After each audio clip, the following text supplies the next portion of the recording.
yung ating aircon ng freon, papatayin din ito yung compressor kasi kulang siya, hindi siya sapat para mag-trigger itong ating low side na pressure switch.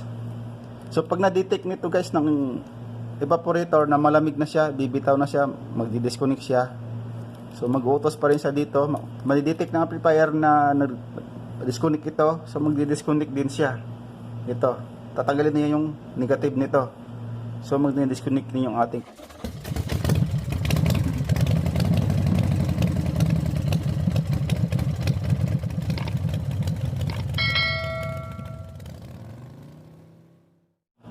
So hello guys, may nag-request lang sa akin.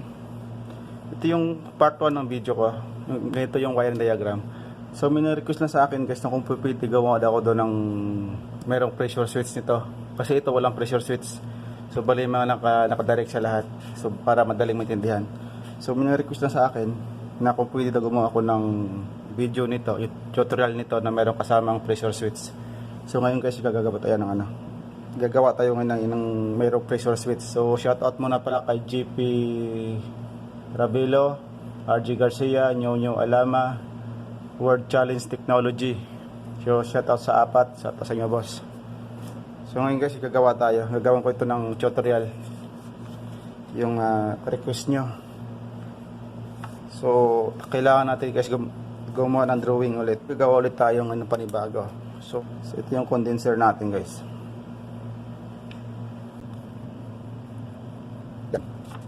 Ito yung condenser natin, ito yung bracket natin. Pan motor. Sorry, pan motor. Yan. Ito yung ating motor. Ito yung ating motor.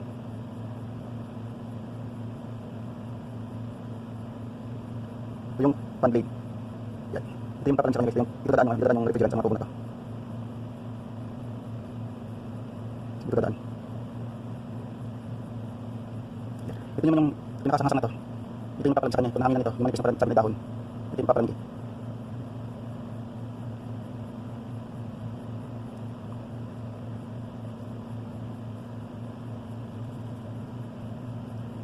So pag may condenser, kailangan natin ng compressor. So dito yung compressor natin. So ito yung ating compressor. Ito yung bracket ating compressor. Sige lang, ikantay. Sige lang. So ito yung ating compressor guys. So bali, dito ating condenser. Dito ating condenser. Tapos condenser, evaporator pala. So dito ating evaporator. Bali pa lang yung kanyang pins. Ito yung asang niya. Ito yung papalan sa kanya kung nahangin na ito. Dagdag lamig. Yan. Yan guys. So ngayon rin natin itong tubo. Hindi na tubo. So balik ako ito mga pala. Buwan ko siya ng expansion valve. Yan, yung expansion valve niya. So balik ito yung tubo na to galing sa itong side na to guys, discharge o kaya sa low high side. Ito yung tubo na to galing sa compressor. Ito yung discharge na, ito yung suction.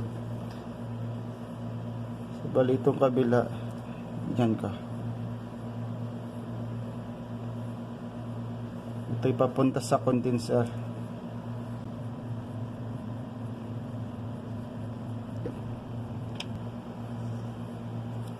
Yan. So bali ito guys, lalagyan natin ito yung suction natin to sa low side.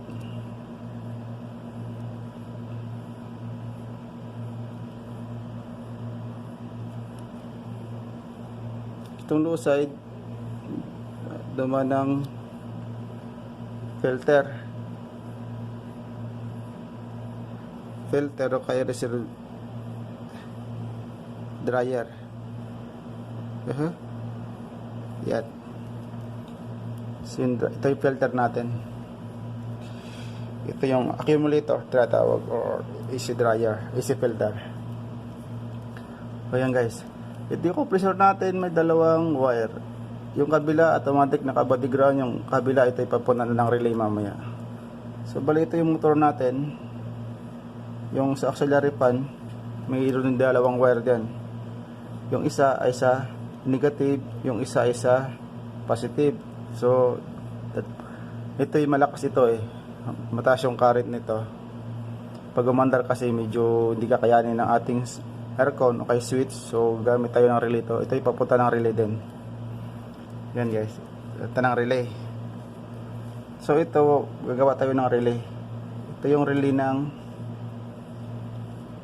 para sa ito, sa condenser. So bali yung relay natin ay 5 pin. So 87, 85, 86, 30. So bali yung kabila ng yan. Yan, diretso ko na. Yan mamaya mag-i-condition na yan eh. So gagawa tayo ng relay na para din sa compressor. So ito lang ang relay para sa compressor.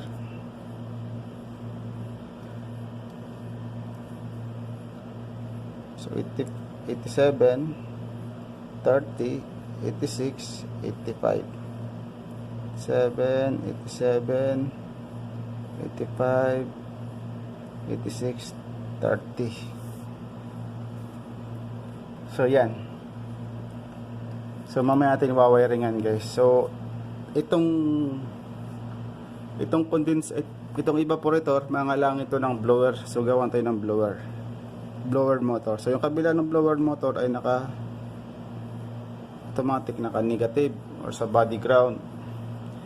Tapos yung kabila ng motor natin, para magkaroon ng control ito, low, high, 1, 2, 3, ganun. Low speed, medium, saka high. So dadaan to ng resistor. So gagawa tayo ng resistor.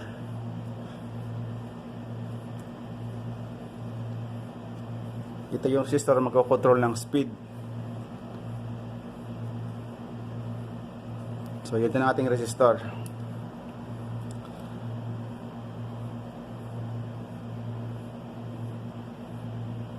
Yan.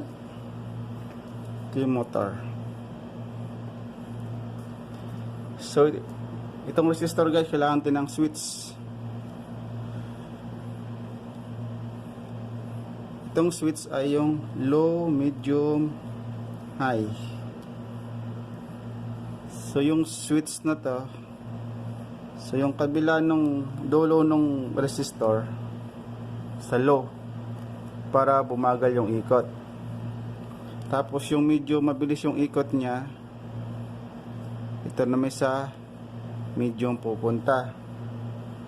Tapos itong high na to, hindi mo siya pwedeng i-direct dito kasi mataas yung current ng motor, malakas siya, madaling masira yung ating switch. So kailangan natin ng relay.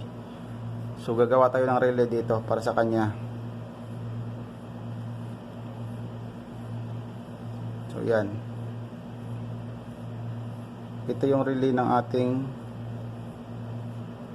blower motor. So ganoon din, 87, 30, 85, 86. So bali ito yung dalawa, kasi ito guys, ang mga relay ginamit dito ay ordinaryong relay. So ito ay puro normally open. So pag normally open, saka lang magkakaroon ng contact itong 87 saka 30 pag nag-trigger itong 85, 86 kasi dumanto ng coil. Kasi ang mayroong 87, pag yung relay na may normally closed, normally open, mayroong 87A.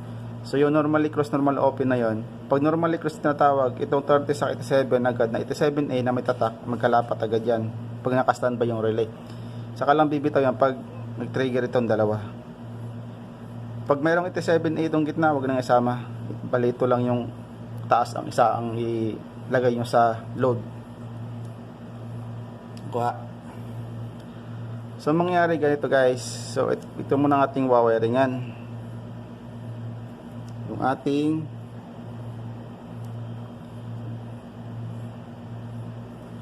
low speed, high speed.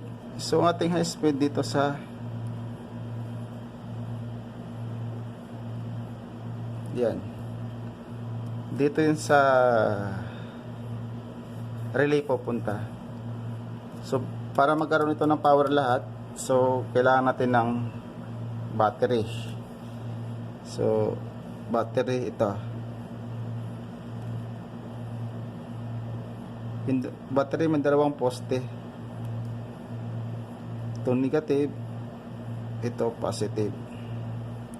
Plus, minus. So itong ating negative ay automatic naka body ground or chassis. So itong positive, so kailangan natin ng control ito lahat. Pag off, hindi naman pwedeng rektante sa battery itong mga load. So kailangan natin ng ignition switch. Para pag off ng ignition switch, off na rin lahat ng mga accessories o mga ilaw. Yan, ito yung ating ignition switch. So ang ating ignition switch ay may start, on, ACC, battery. So agad-agad yung B na to, ito sa battery agad yan, nakarekta. So hindi naman natin pwedeng itong ignition switch rekta natin sa mga load din. So kailangan din natin ng fuse para safety. So ngayon gagawa ako ng fuse box dito banda. Gagawa ko ng fuse box. So ang lalagyan natin ng fuse ay dito pala yung switch ng aircon. So switch ng aircon, switch ng blower, tapos supply nito direct sa battery itong 30, 3, 4, 5.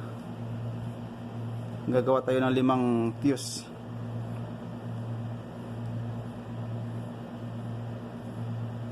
So para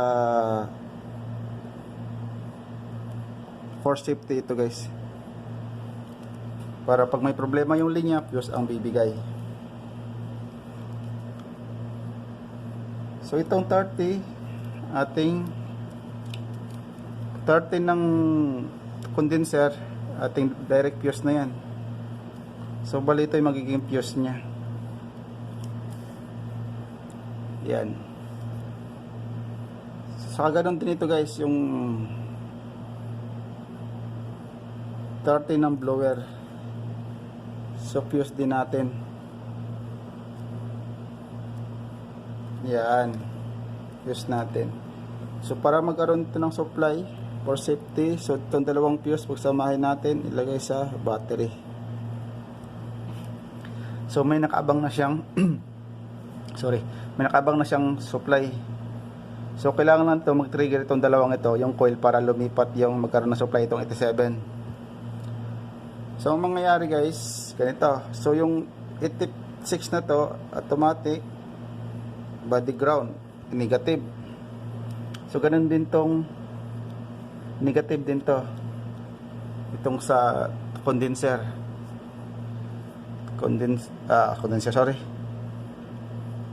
Auxiliary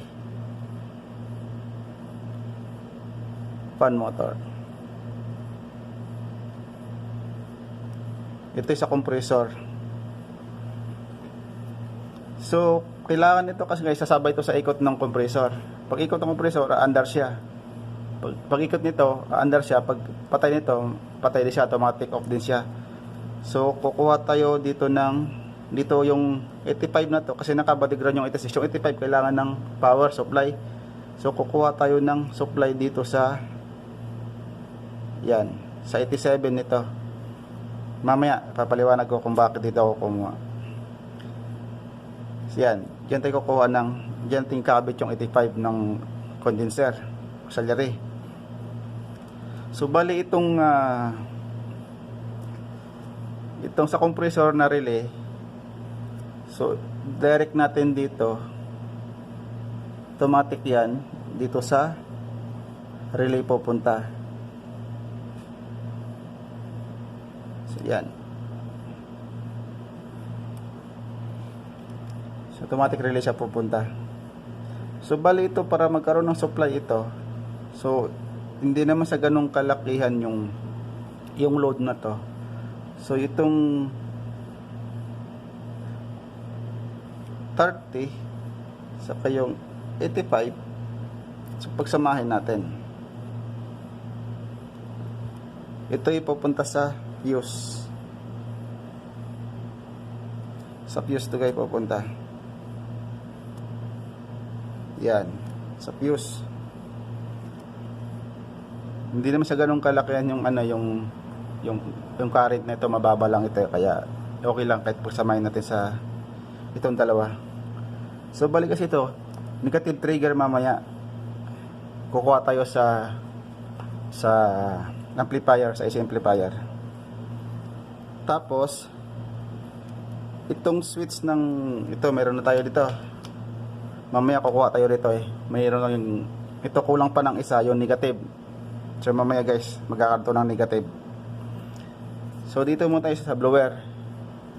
Sa blower tayo para gumana itong blower natin, para mag-trigger itong relay natin. So kailangan ito ng positive supply. So kukuha ito sa may high speed na switch, yung supply. So tatakbo yan dyan guys, sa high speed.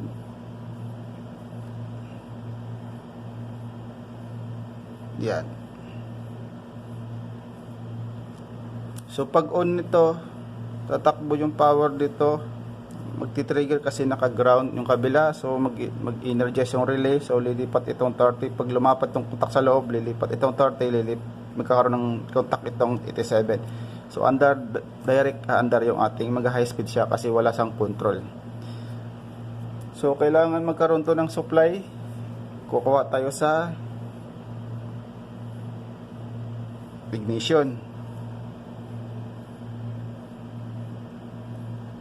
guys.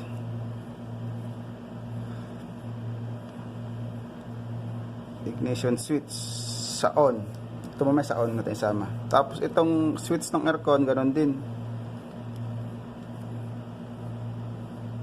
Ignition din to. Yan. So, ignition din yan.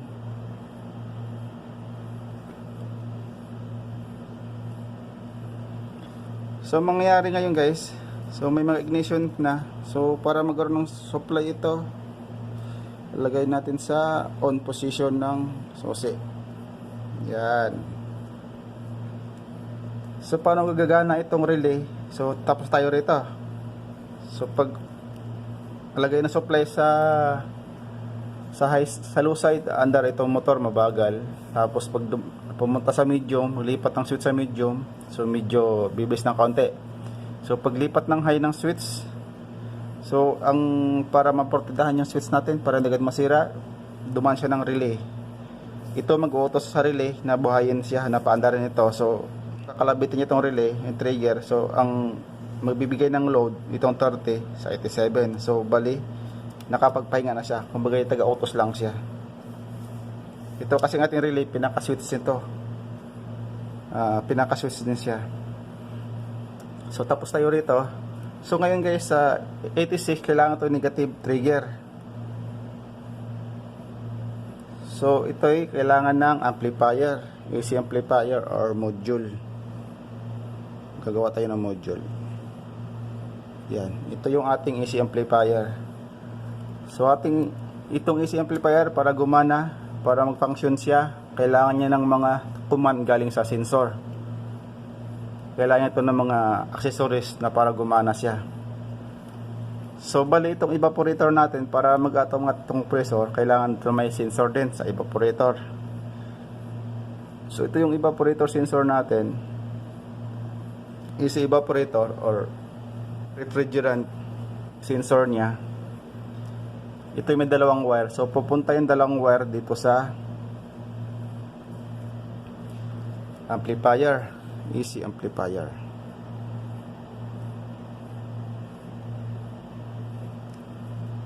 Pupunta rito.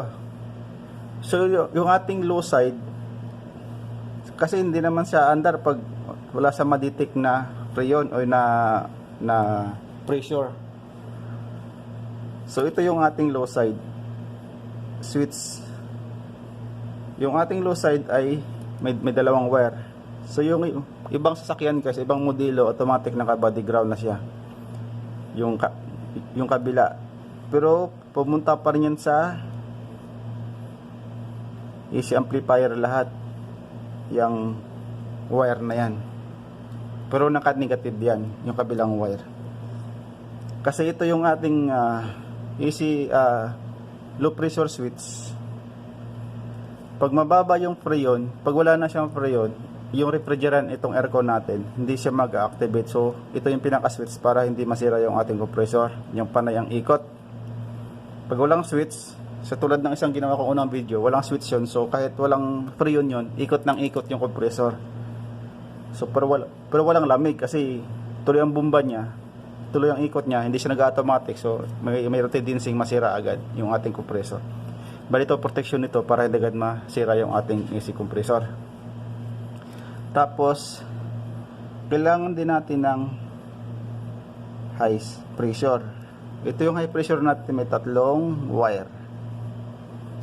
Lahat yan pupunta rin sa AC amplifier or module, AC module nya. Yan.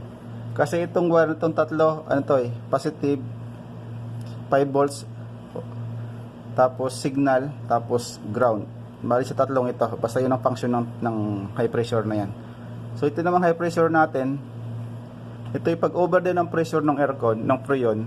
So ito rin na magkocontrol, papatay niya rin yung compressor, hindi niya ito hayaang paanda rin.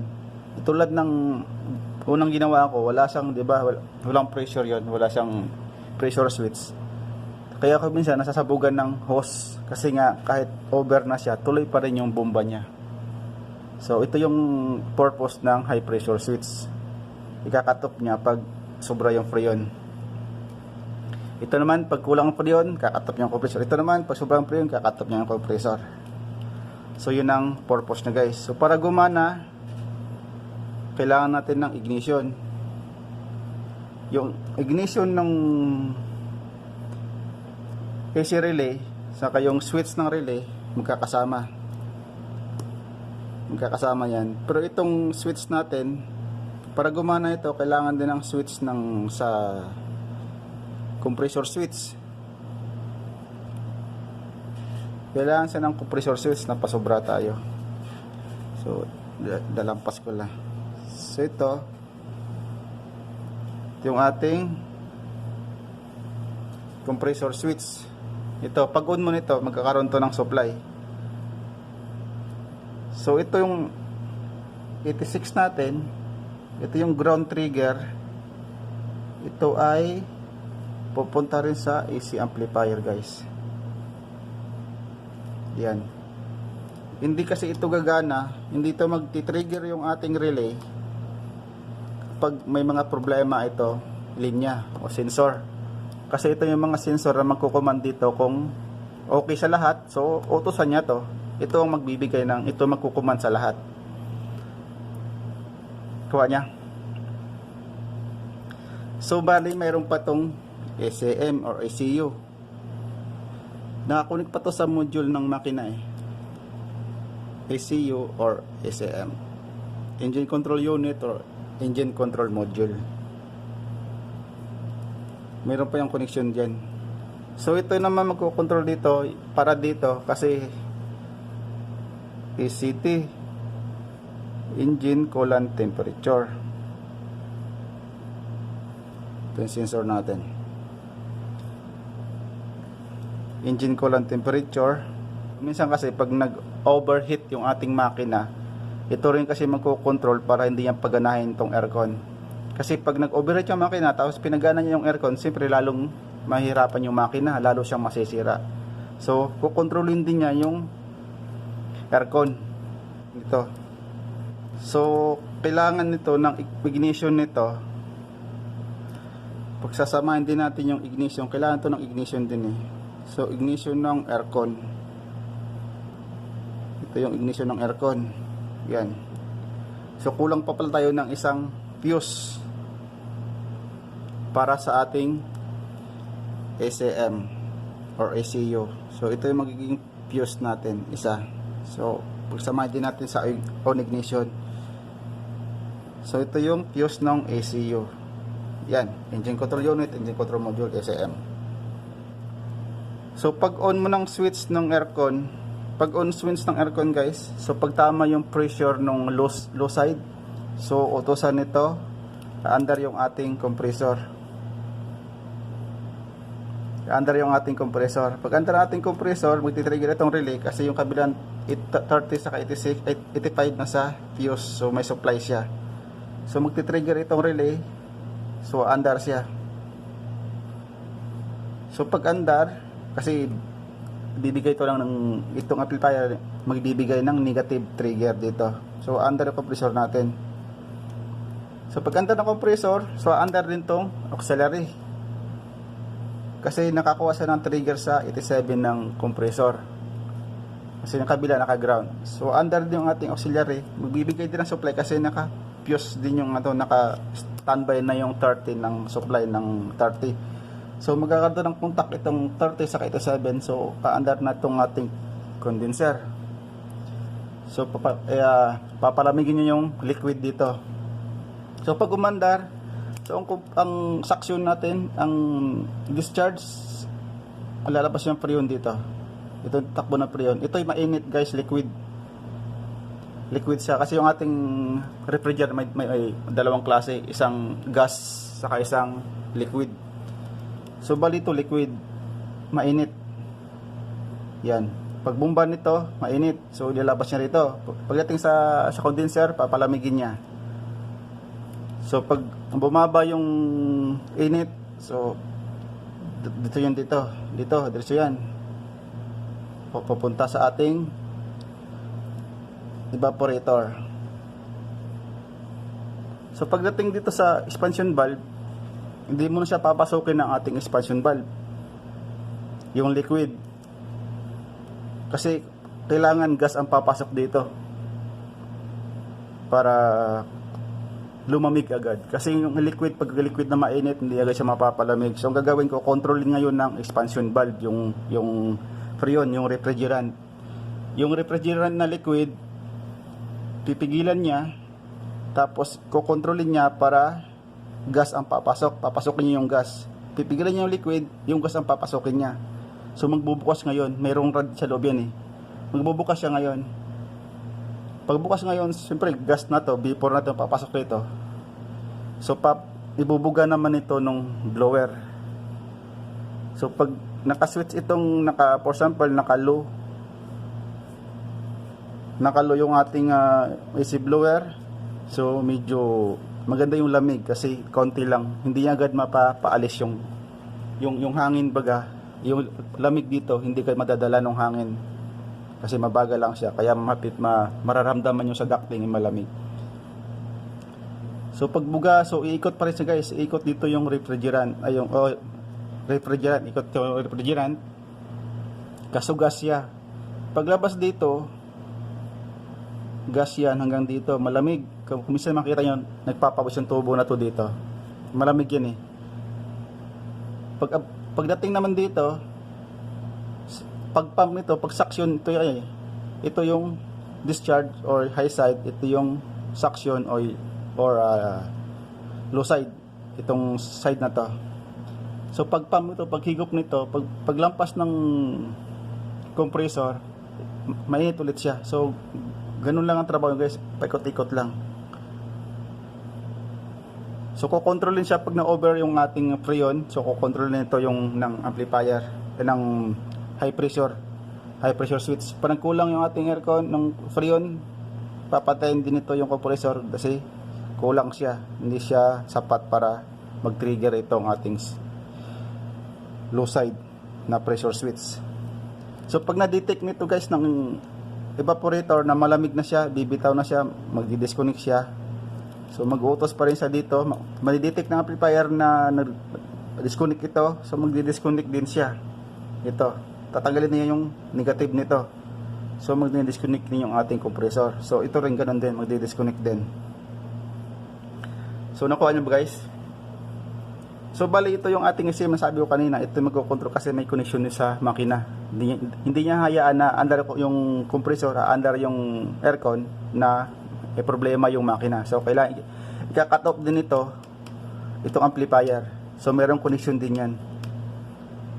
So sana guys nakuha nyo yung aking explanation kung may anong purpose ng may pressure switch. So okay guys, sana na unawaan nyo yung aking konting explanation.